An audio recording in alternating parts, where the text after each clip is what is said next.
Okay, so dear Dharma practitioners, be comfortable yourself and relax your body. Keep your back straight, neck head straight in one line and your right palm on your left. So gently close your eyes and bring your attention to this bell sound. Also, while you're focusing to the sound, mentally relax your body, relax your mind and relax your breathing with your thoughts. Do nothing extra. Just follow the sound, please.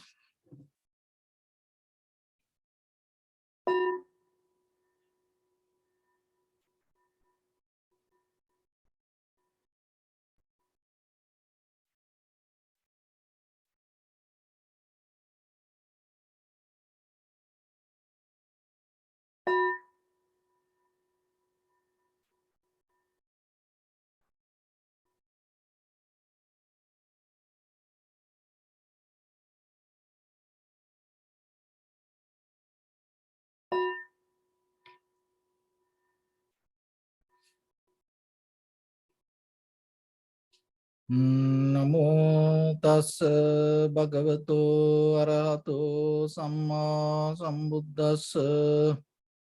Namo tassa bhagavato arahato samma sambuddhassa.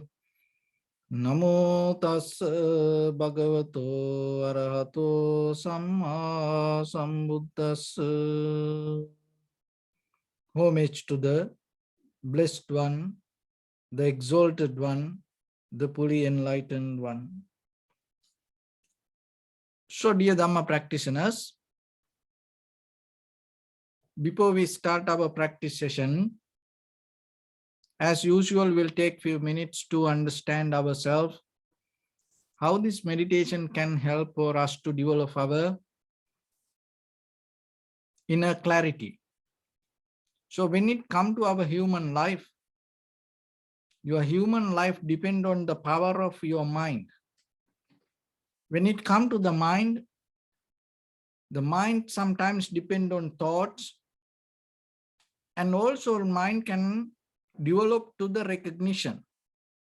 So rather than recognizing, if you depend on thoughts and you're going to go towards a very totally different way of experience. But when it comes to the recognition, it is different. So our purpose is, rather than go with the thoughts, we develop the awareness to recognize. So what we recognize? We recognize our own experience, our own sensation. So when it comes to sensation, there are two ways. So the one is when it comes to the very recognition of sensation or any perception, right away it can interfere with the emotions and you can have some kind of feelings. But you may see it as a feeling, but you don't see the seeker. The experience are already overtook by the emotions. So then you can't get into the real exact sensation. So how it happens? Because when you go with the thoughts, that's how it happens. When the experience happens, if you are going to interfere with that experience with the thoughts, you're always going to go with the emotions. And once you interfere with the emotions, you disconnect from the very reality of the truth. But if you want to go into the truth, you have to get out of the emotions or the thoughts, and then you have to get into very clear observation. So that is where you go to the truth. And it's a kind of like you develop a very logical way of understanding. And it's kind of like it's kind of like developing a mindset, become a kind of like a person not to look for the victory, because Our very nature, we always look into satisfaction, means that inner deeper desires we into victory. But the truth is totally different. So that's why the lawyers, they doesn't care the truth. The lawyers keep chasing, go behind the victory. But when you come to the victory, you may disconnect from the truth. So that is a very conventional way of life. But here, we don't look for victory. We look for the truth. And for that, you can develop a very, very good technique in day-to-day life. So as example, when it comes to our ordinary life, we always look for happiness and satisfaction. When you become happy, nothing wrong with that. So remember this, so when you become happy, when you reach to something, when you gain it, right away, once you have it, just see the very condition of life. After you get into happiness, what is next? If you look into that, you will see something. So it is up to you to do. It's like a homework. So try. You have a desire, you sacrifice, that everything you reach to. Once you reach, look into your own mind and see what it is. What is the condition of the mind? And then you can find some gap still, even though before we reach to something, we have desires to find the victory, the satisfaction, but still, once we get into that the whatever the feeling that we had regarding the happiness or the satisfaction or the victory, you can't find. So then again, you go with the thoughts, mesmerizing with the imagination or the thoughts, and then it's that is where the creation come to you. But the meditation is allow you to settle down itself. So that is a kind of like a power. Because once you're capable to settle down, you go into very different way of understanding the mind. So, but we lose that ability of our mind because of our day-to-day life behavior. I'll give a very simple example that you all have cell phones. So before you had the cell phones, you remembered a lot of telephone numbers. Even you didn't have a telephone. You go to a phone booth, coin works or somewhere, then you make a call, phone call. But you remembered a lot of numbers. But now you have the phone, but you don't remember the numbers. That the ability of your mind, that doesn't mean your mind should use to remember phone numbers. No, the behavior. See what happened. Now that everything, that the numbers, you depend from the phone, and your mind anymore not capable to keep it. So like that in day-to-day life, before you had these things, you are capable to do a lot of things by mind, using the mind. But knowingly or unknowingly, today what happened to us, we already lose that ability. So that ability mostly when it comes to our inner recognition. So you had then some kind of awareness to see yourself and recognize within your own inner feelings, the sensation, the thoughts, the minds. But now we more disconnect from that deeper truth. And then what happened? We more depending from outside things. And we go with that, and that is where we more bound to stories. If you look very careful, that whatever the things that you know more, it's more kind of like a stories. That's where we bound to the theories, patterns, the methods, valid social validations, social appreciations for the social opinions. So for the conventional life, nothing wrong with that, but there is no truth. It's conventionally, of course, there is something that there is some meaning with that, but deeper, it cannot nourish your deeper contentment. So then you have to slowly come back and gain that your power, inner power that you lose. So through the meditation, that is what we gain. There are different avenues that we talk about, but remember, this is what in the beginning we does. So when it comes to that, we come to observe our inhalation, exhalation.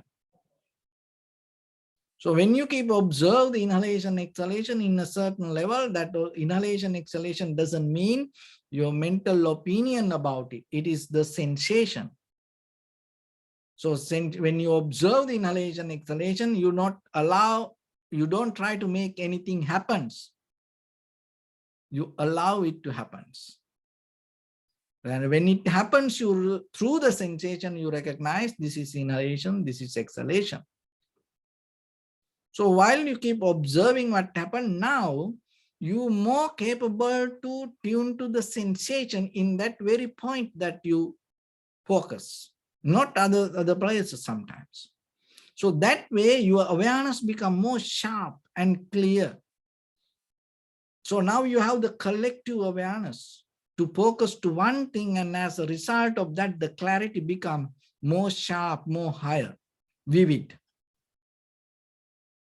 So by the time when you are capable to be with it, little by little, slowly you start to drop the sensation, the inhalation, exhalation.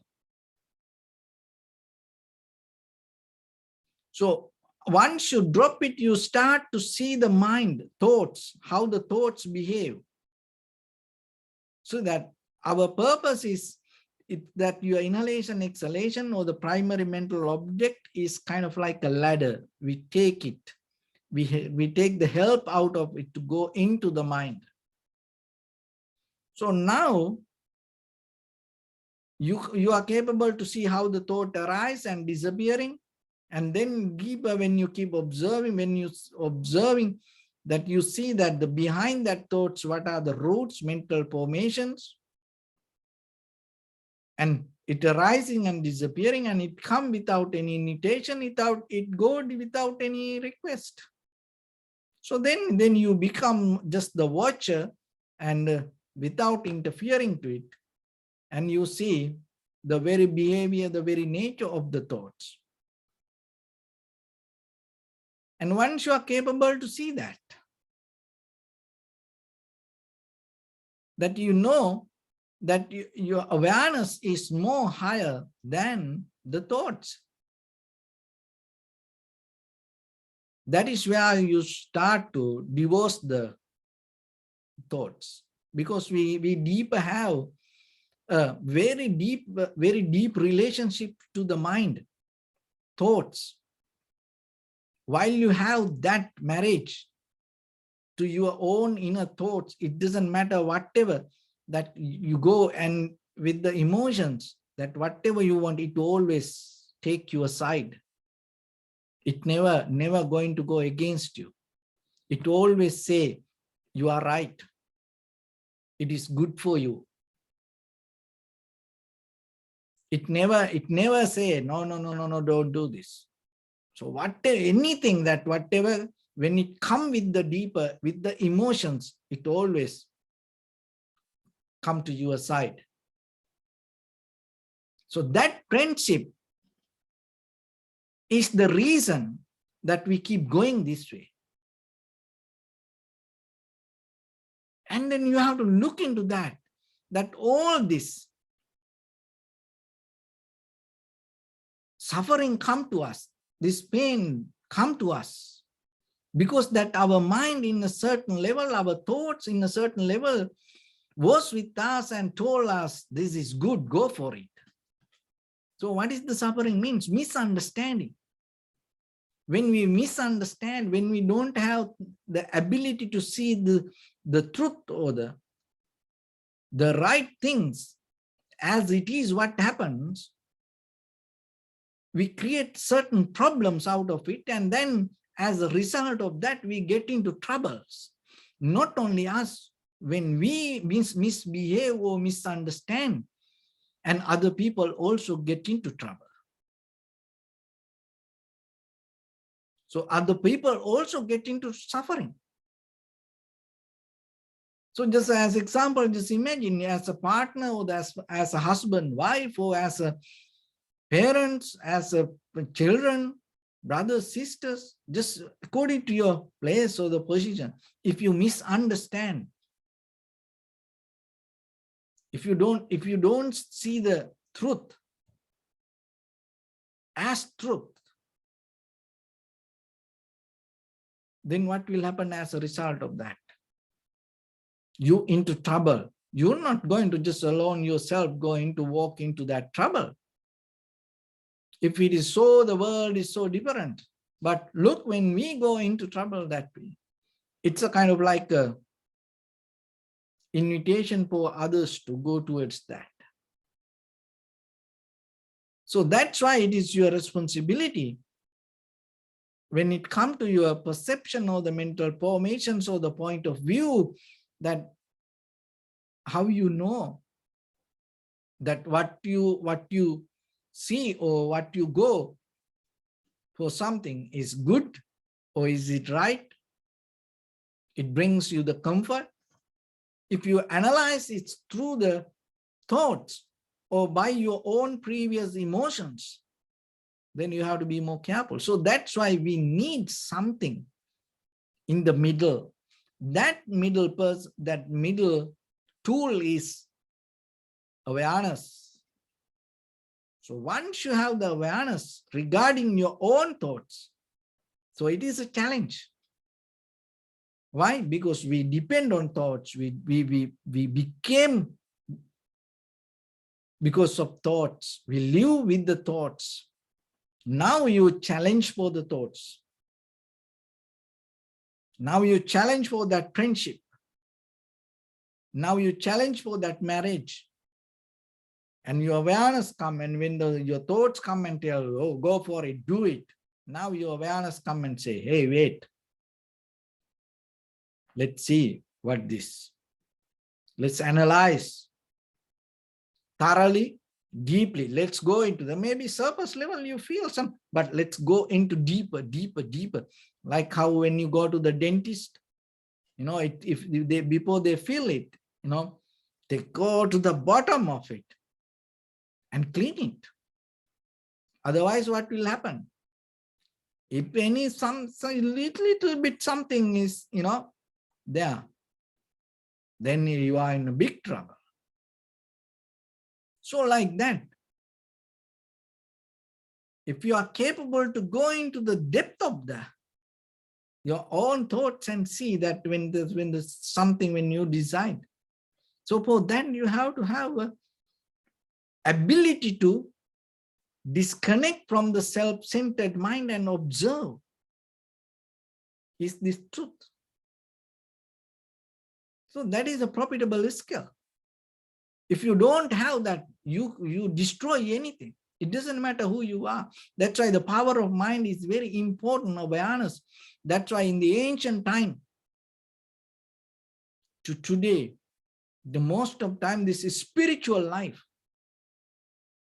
Bring the highest ability to maintain the conventional life and at the same time your eternal life. So then focus to that and develop it yourself. Because once you come to that truth and once you fulfill that in a certain level, that anymore that your emotions or your thoughts, your previous patterns, habitual patterns, not going to interfere. It has a huge current, and maybe unknowingly it come through us. Maybe we became like this, even in our blood, our blueprint, our DNA, we have some kind of previous memories. And if you're not focused to clear yourself, and maybe you go with it. And the most of time while you're sleeping, sometimes that your deeper samsaric memory can wake up, behave. Maybe just as example, some people, when they are in a deep sleep, they behave like animals. From where it comes? You know, because it has a deeper history. So like in day-to-day life, sometimes people, when people eat, that person become totally different. But don't judge, but observe. When you observe, you recognize that. You don't need to judge on the surface level, other people's characters or the behavior. For what? But you have to understand, just yourself observe when you do anything. So whatever the physical actions you do, look into yourself, and sometimes unconsciously there are things that happen to you. From where it comes? You keep doing it. From where that current comes? So that's why purification of mind is very profitable for you, because this is the best place. This is the heaven. With the human life, you are capable to understand what is right and what is wrong, what you need, what is profitable and what is unprofitable. That is more good way to explain it. So try yourself to get out of this, all the unnecessary unprofitable things out of you, and bring that all the maximize your profitable things with you. And when the fulfilling that all the profitable things make you more success for today as a human being, and then maybe in the future, wherever we go, it doesn't matter. You no need to worry about it. So the meditation brings that ability. And other thing is, when you fulfill and purify your mind, there is something happen. So what is that? When you reach to the happiness, you are capable to recognize it and be with the happiness. And at the same time, there is another magic start to happen in you when your mind start to purify. This is the magic. Remember that and try to understand. And even by practicing yourself little by little, you will fulfill certain kind of satisfaction, comfort, that which facilitate the wisdom. So that is this. When you are reached to comfort, the very conventional mind has a deeper desire to hold it to comfort or the victory or the satisfaction. But when you are reached to the comfort, in the wisdom path, what happened? You sacrifice your comfort. You sacrifice that whatever you reach for other people. So that is where your transformation completely happened. Then anymore, then you not hold it to that whatever. That doesn't mean you don't reach. No, you reach, but still once you reach to that level, you sacrifice that to make other people feel comfortable. But in the very conventional life, when we reach to highest, we try to gain more and more and more, go with the collective nature.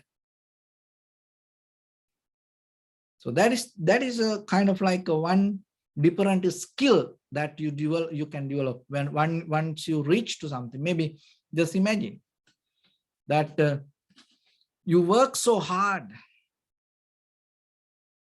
you work so hard, and in end of the the day, maybe you get your paycheck, so that you're reaching to the level. And when you have that paycheck with you, it's nothing wrong. Of course, you have to count on you and start to see what you need to do with that. And maybe you have to eat properly and you have to buy certain things for yourself. But at the same time, if you start to see what you can buy for your parents, is there any way that you can share it with your husband or the wife or the children? It is not as a duty. That is totally different way of understanding. So it should come with the deeper connection and the compassion and to share. For the duty, you can do anything. People do so hard work. People do even, that very difficult things because of the duties. And maybe they are so mad inside, very sad inside, angry, but still they do it. So that's why that the doing part you can't count as good. Of course, in a very conventional life that we go with that, but you have to go more deeper and see from where it comes. What is the intention? So when the intention becomes the sharing, even the little action becomes so powerful. But when the intention becomes the anger, hatred, or the resistance, maybe you do very big actions, but still it's not going to become facilitate towards the wisdom. So understanding this inner behavior, transform that your inner turbulence to comfort, is a science. So that's why you're observing mind and recognizing and seeing the nature and analyzing it. We develop that skill little by little, little by little, little by little. So then remember, in day-to-day life, when you feel good, can you sacrifice that, the good that you feel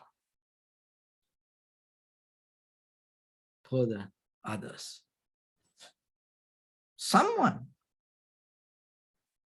And that in that very moment, you get out of the self-centered mind. And not only that, you get out of the self-centered desire. And that is where that you slowly balance the wisdom and compassion both. And once you have that balance, the higher you go, you become more solid. You become more comfortable. You develop more clarity. And in that clarity, that whatever the perception comes to you, it's just not going to become a perception, or it's not going to become just information. It becomes the deeper recognition, completion. So with that, let's get into practice a little bit now. So your right palm on your left hand, get straight in one line and be comfortable with your posture. So bring your attention to your body and scan head to toes yourself and say Sopatveva, or may I be well and happy 3 times.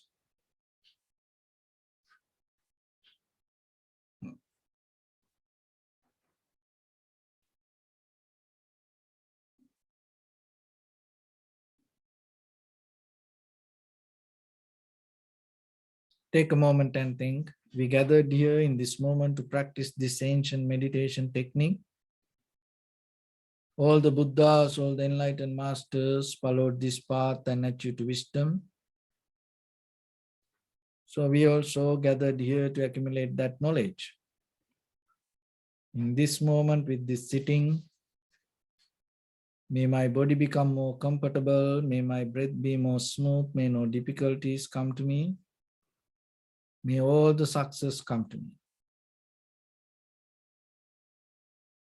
Also think for a moment, this is the last moment we're spending in this very lifetime, and detach your mind from all your past memories and as well as any kind of future thoughts. Just try to remain in the present moment, observing the sensation of your inhalation and exhalation. So in the beginning, deeply and gently, breathe in, breathe out 3 times and find the sensation, please.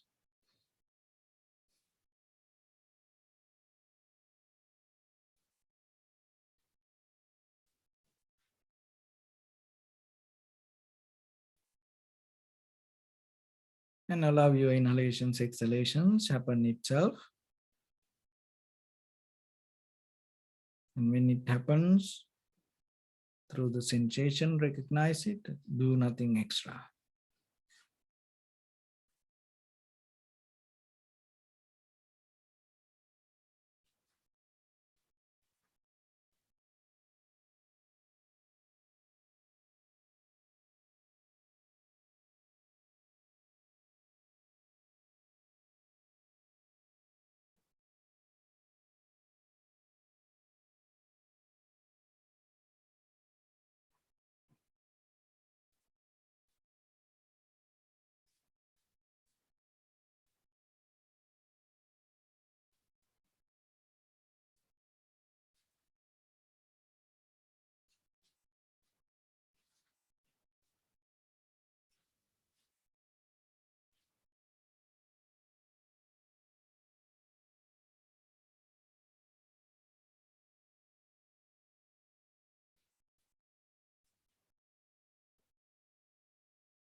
Bring attention to your body, please.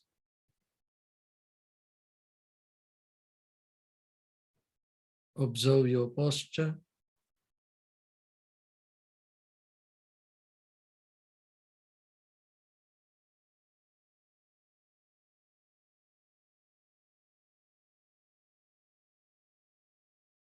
We cultivate loving kindness and compassion in our heart and radiate it as a light through entire your compound, village, city, state, country, world, around this universe.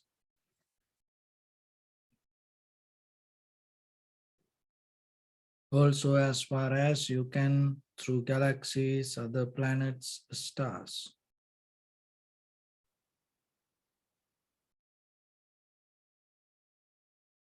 Reminding yourself like this.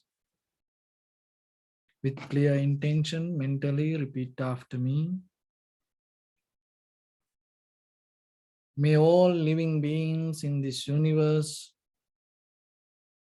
be well and happy.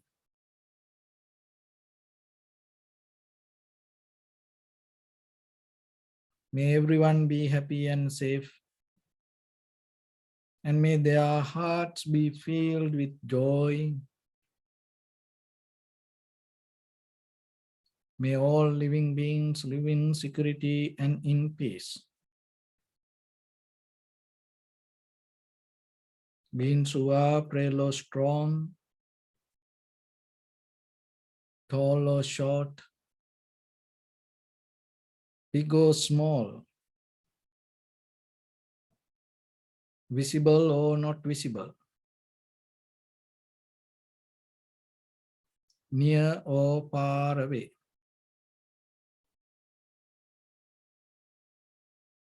Already born or yet to be born. May all of them dwell in perfect tranquility.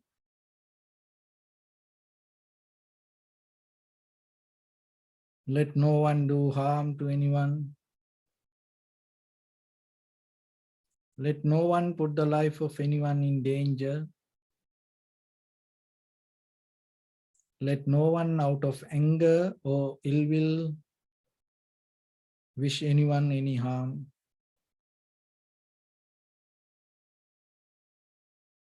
Expand the loving kindness and compassion beginning from your heart, forward,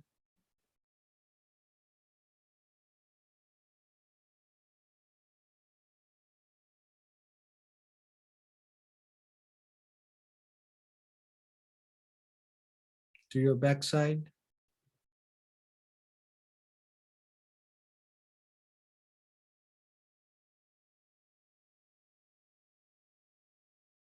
to your left side,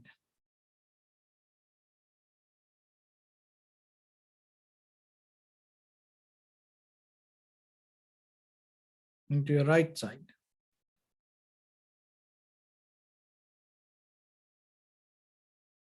Downward,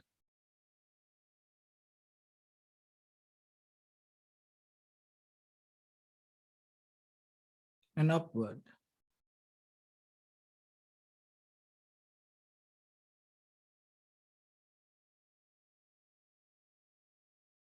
To all 6 directions at once.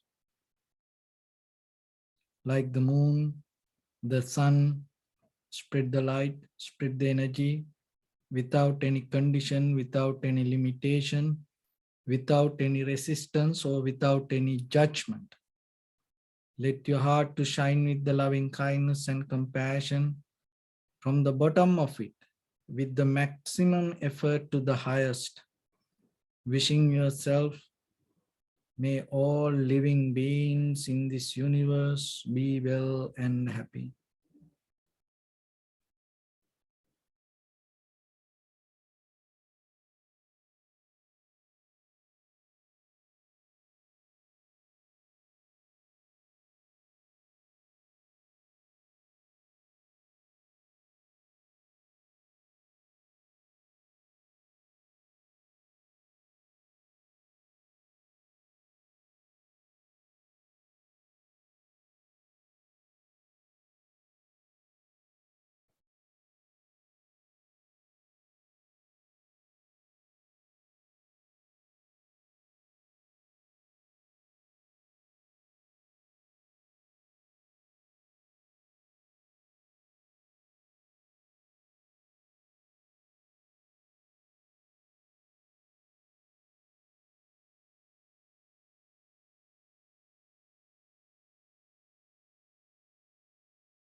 Say sadhu, sadhu, sadhu. So first of all, we offer this practice to the great qualities of the Buddha, Dhamma and the Sangha. And also by the power of this meritorious deed, may all of us attain to the supreme bliss of Nibbana. May all your guardian angels and deities will receive these merits and increase their longevity and protect all of you from any kind of planetary influences or any ill effects. Ittavata chami sampadam punya sampadam sabbe deva numodantu sabba sampatti siddhya sabbe bhuta numodantu sabba sampatti siddhya sabbe satta numodantu sabba sampatti siddhya imaya dhamma nu dhamma patipattiya buddhang pujemi dhammang pujemi sanghang pujemi Attaya imaya patipatiya jati jara vyadi maranam ha paribungisami idamme punya kammang asavakkaya vahang hotu sabba dukkha pamuncatu. Bless you.